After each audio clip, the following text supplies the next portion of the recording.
तो देखिए last time पे हम लोगों ने ये डिज़ाइन एक आपको यहाँ पे बनाया था, और उस पर्टिकुलर डिज़ाइन को यहाँ पे समझाना था कि ये डिज़ाइन कैसे कैसे बना है। ठीक है, तो इसमें बेसिकली डिज़ाइन से रिलेटेड काम नहीं था। डिज़ाइन में यहाँ पे ये होवर हम लॉगिन पे ऐसे कर रहे हैं, तो ये होवर करने पे ये कैसे होवर होता है, उसी के बारे में हमें डिस्कशन करना था। तो ये हमारी लॉगिन नाम की जो एक्टिविटी एक्सएमएल है, उस एक्सएमएल में यहाँ तो समझ में आ रहा है कि देखो, अगर आप डेटा यहाँ एंटर करोगे, जैसे मान लो कि मैंने यहाँ पे कुछ इस तरह से सोच के बनाया था कि जब ये एप्लीकेशन चलती है, जैसे मान लीजिए ये एप्लीकेशन चलेगी और ये लॉगिन पेज आएगा। लॉगिन पेज मान लीजिए कि कोई बड़ी स्क्रीन है या छोटी स्क्रीन है, जिस भी टाइप की स्क्रीन होगी।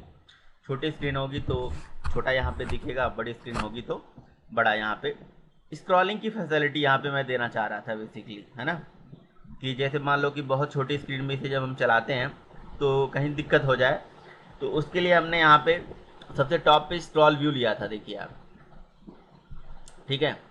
इस स्क्रॉल व्यू को लेने से क्या फ़ायदा था कि जब बहुत ही छोटी स्क्रीन पे एप्लीकेशन को हम चलाते थे ना, तो ईमेल लिख दिया, पासवर्ड लिख दिया, या फेसबुक या साइन अप वाला जो बटन है ये नहीं दिखता था। ठीक है, तो स्क्रॉल करने पे वो दिखने लगा था, स्क्रॉल व्यू लिया था। अच्छा, स्क्रॉल व्यू हम तब लेते हैं एप्लीकेशन के अंदर जब हमें मतलब एक कोई ऐसी स्क्रीन है जिसको हमने एक बार बना दिया है, ठीक है, एक डिवाइस के लिए वो परफेक्टली चल रही है, किसी दूसरे डिवाइस में ले गए, किसी तीसरे डिवाइस में ले गए, छोटा है, स्मॉलर है, तो उन डिवाइसेस में क्या है, ये प्रॉब्लम कर देता है। तो उसी प्रॉब्लम को सॉल्व करने के लिए स्क्रॉल व्यू लिया जाता है। ठीक है, क्लियर है। तो इस तरह से आप स्क्रॉल व्यू ले सकते हो। और अगर स्क्रॉल व्यू के साथ आपको स्क्रॉल बार नहीं चाहिए तो स्क्रॉल बार को यहाँ पे नन कर दिया गया। बाकी इसकी विड्थ हाइट मैच पेरेंट है, मैच पेरेंट है, ये तो आपको दिख रहा होगा। ठीक है,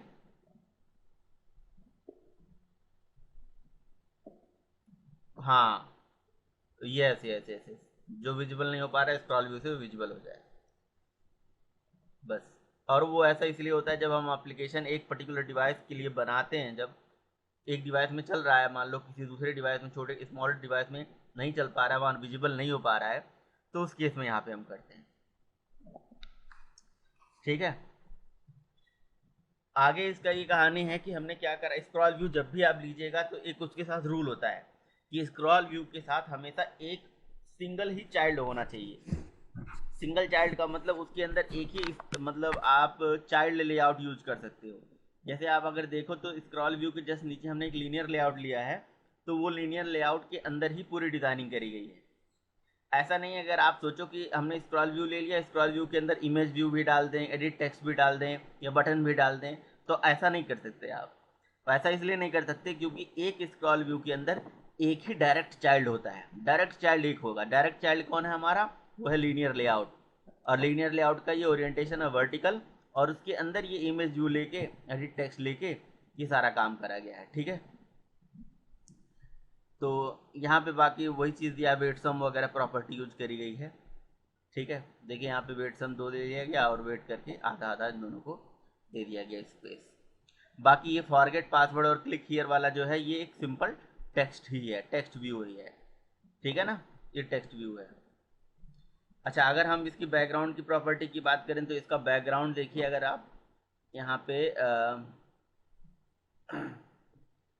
अच्छा, एक और चीज़ यहाँ पे देख लीजिए कि जैसे मान लीजिए कि आप ये चाहते हैं कि नहीं, आपका जो आप टेक्स्ट लिखते हैं ना, टेक्स्ट एड्रेस, जैसे ये हिंट लिखा हुआ है, हिंट।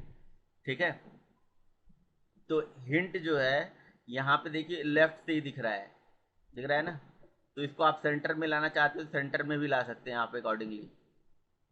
ठीक है, तो हिंट की यहाँ पे ये एंड्रॉयड पैडिंग, ये देखिए सिंगल लाइन ट्रू कर दिया गया है कि आप जब भी ईमेल लिखेंगे तो एक ही लाइन के अंदर लिखेंगे।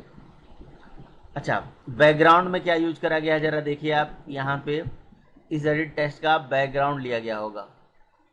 इनपुट टाइप, ये देखिए बैकग्राउंड ड्रॉएबल व्यू शेप। तो व्यू शेप वही है जो व्यू एक डिज़ाइन करा गया था, अगर आपको याद हो, वो हमने पहले भी किया है। शेप बनाया है, शेप के अंदर यहाँ पे रेक्टेंगल लिया है, इसके अंदर स्ट्रोक यूज करा गया है, कॉर्नर यूज करा गया है, रेडियस यूज करा गया है। ठीक है, तो ये तो वही सारी चीज़ें हैं। बाकी कहानी बटन की है कि बटन पे जब हम यहाँ पे ऐसे प्रेस करते हैं तो ये फीचर्स कैसे हमारे पास आता है कि जैसे मान लीजिए कि आप हमें यही चीज़ जानना, हमारा सबसे ज़्यादा कंसंट्रेशन इस यूआई पे यही था। ठीक है, कि अगर मान लीजिए कि यहाँ पे हम बटन पे ये प्रेस कर रहे हैं, ठीक है, तो ये ऐसे डिज़ाइन कैसे आएगा कि प्रेस करने के बाद आखिर वो पता चले कि ये प्रेस हो रहा है, मतलब CSS टाइप की कोई चीज़, समझ में आ रहा है। तो ये ऐसा करने के लिए देखिए हमने क्या करा, बटन पे ये बैकग्राउंड लगाया, ठीक है, ये बैकग्राउंड लगाया व्यू सेलेक्टर करके, ठीक। अच्छा, अब ये व्यू सेलेक्टर में जब आप जाएंगे तो यहाँ पे आप देखेंगे व्यू सेलेक्टर के अंदर एक सेलेक्टर प्रॉपर्टी होती है, ठीक है। अब सेलेक्टर प्रॉपर्टी में दो चीज़ें हैं। अगर अगर सपोज करो कि इसके अंदर आप दो तरह की आइटम, दो तरह की डिज़ाइन तैयार करना चाहते हो, है ना, तो आप दोनों टाइप के डिज़ाइन का आइटम यहाँ पे स्पेसिफाई कर दीजिए। जैसे एक एक वो डिज़ाइन जिसमें आप प्रेस नहीं कर रहे हो, जैसे यहाँ पे देखो, तो ये डिज़ाइन है जहाँ आप प्रेस नहीं कर रहे हो, लेकिन जब प्रेस कर रहे हो तो इसका कलर बदल रहा है ना, तो इसका कलर थोड़ा सा अलग हो रहा है, मतलब लाइट हो जा रहा है। वैसे तो डार्क है लेकिन ऐसे करने पे लाइट हो जा रहा है। तो यहाँ पे सेलेक्टर के अंदर एक आइटम लिया गया ड्रॉएबल के अंदर, जिसका नाम रख दिया गया व्यू सेलेक्ट, ठीक है, व्यू बटन सेलेक्ट, और दूसरा ड्रॉएबल के अंदर लिख दिया गया व्यू बटन। अच्छा, व्यू बटन सेलेक्ट का जो स्टेट ले लिया गया उसको कर दिया गया ट्रू, ठीक है, state press is equal to true कर दिया गया।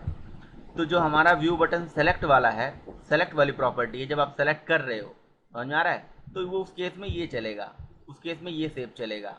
तो इस शेप में क्या करा गया, कुछ नहीं, वही सेम चीज़ डिज़ाइनिंग है, सब कुछ सेम डिज़ाइनिंग है, कि यहाँ शेप लिया गया है, यहाँ पे सॉलिड प्राइमरी कलर, अब यहाँ प्राइमरी कलर आप देखो तो हल्का सा लाइट है यहाँ पे, ठीक है। और अगर यहाँ पे देखोगे ये दूसरा वाला जो व्यू बटन है, ये व्यू बटन, ये आप देखो ये थोड़ा डार्क है,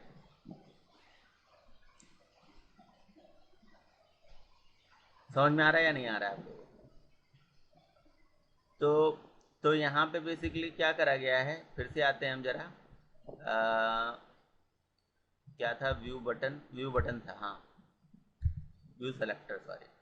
तो व्यू सेलेक्टर में जैसे आपको अगर कभी भी आपको ज़रूरत पड़े कि नहीं, आप ऐसा यूआई चाहते हो कहीं पे जहाँ पे आपके पास ऐसा ऑप्शन है कि आप बटन पे क्लिक पे, जैसे आप बटन पे क्लिक करें या किसी भी चीज़ पे क्लिक करें, किसी बटन पे या किसी एडिट टेक्स्ट पे, आप अपने हिसाब से, अब जैसे यहाँ पे भी तो हो सकता है लिंक पे, कि लिंक पे जैसे क्लिक करो तो ये पता चले कि लिंक है ना। तो ऐसा करने के लिए आपको क्या करना पड़ेगा, एक बैकग्राउंड डिज़ाइन करना पड़ेगा। अब बैकग्राउंड के अंदर जो प्रॉपर्टी यूज करनी पड़ेगी वो करना पड़ेगा सेलेक्टर, ठीक है। अच्छा, नॉर्मल नॉर्मल नॉर्मल उसके केस में अगर हम शेप वेब डिज़ाइन करते हैं तो शेप यहाँ पे लेते हैं, देखो जैसे यहाँ पे हमने शेप लिया है।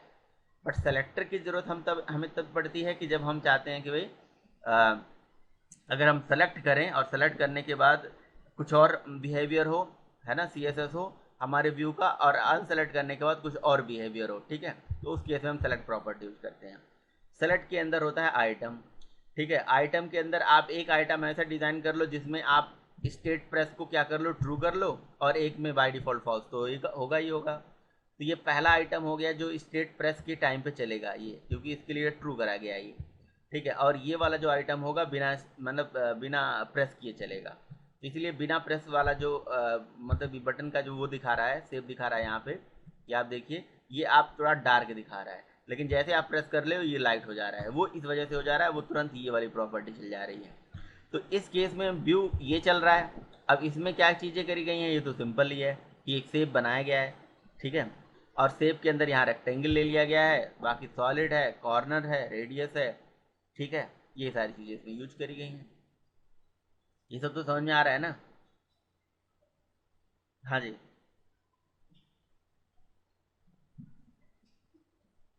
बिल्कुल बिल्कुल।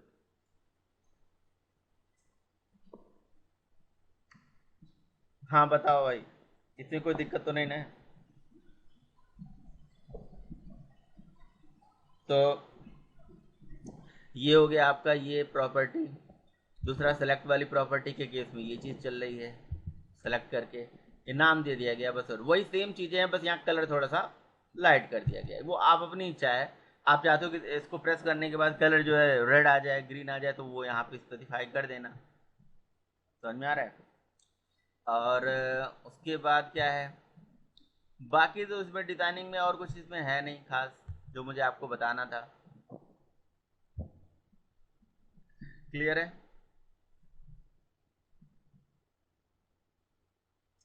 ये एप्लीकेशन का लोगो यहाँ पे यूज करा गया है, ये टेक्स्ट है, ये हमारा एडिट टेक्स्ट है, ये हमारा एक सिंगल व्यू, एक सिंगल सिंपल लेआउट के अंदर ही डाला गया है।